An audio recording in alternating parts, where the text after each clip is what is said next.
Video number 27 polity. देखिए क्या बोल रहा है about the eighth schedule of the constitution of India. The eighth schedule deals with the recognised languages of India. Statement one, to promote and enrich the languages mentioned in this schedule। No, ये incorrect है। The constitution does not explicitly state that the eighth schedule's objective is to promote and enrich languages। Promotion and development of Hindi is mentioned in Article 351, not as a direct objective of the 8th schedule.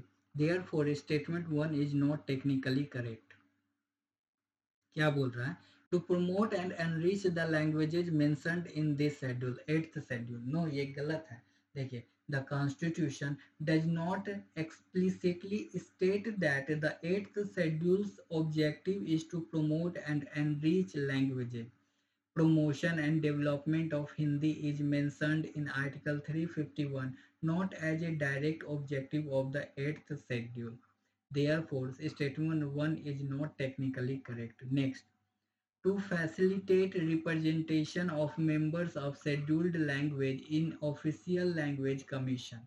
ये सही है। देखिए, under article 344 the official language commission includes representation of different languages listed in the 8th schedule. Thus, inclusion in the 8th schedule enables representation in language-related body. To facilitate representation of members of scheduled languages in official language commission. Under Article 344, the Official Language Commission includes representation of different languages listed in the 8th schedule. Thus, inclusion in the 8th schedule enables representation in language-related bodies. Next, important facts about 8th schedule. Initially, the 8th schedule had 14 languages 1950। देखिए, जब जब देश आज़ाद हुआ था, संविधान लागू हुआ था, उस टाइम 8th शेड्यूल में टोटल 14 लैंग्वेज थे 1950 में, लेकिन now contains 822 languages.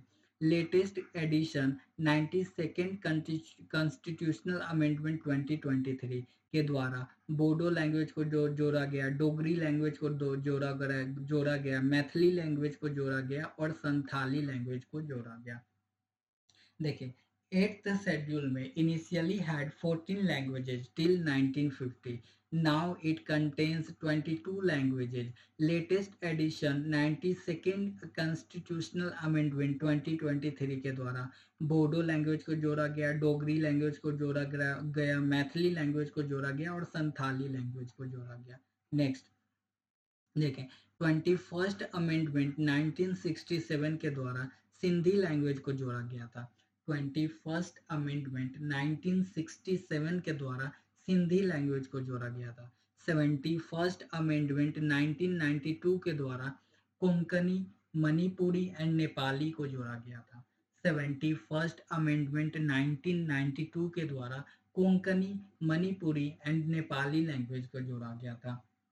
92nd amendment 2023 92nd amendment 2023 के द्वारा बोडो, डोगरी, मैथिली और संथाली लैंग्वेज को जोड़ा गया था।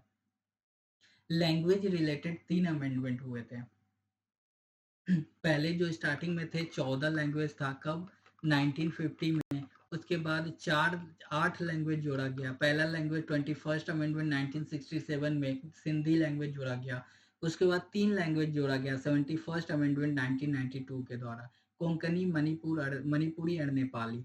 और 92nd अमेंडमेंट 2023 के द्वारा 4 लैंग्वेज जोड़ा गया, Bodo, Dogri, Maithili and Santhali. Thanks for watching, like and subscribe.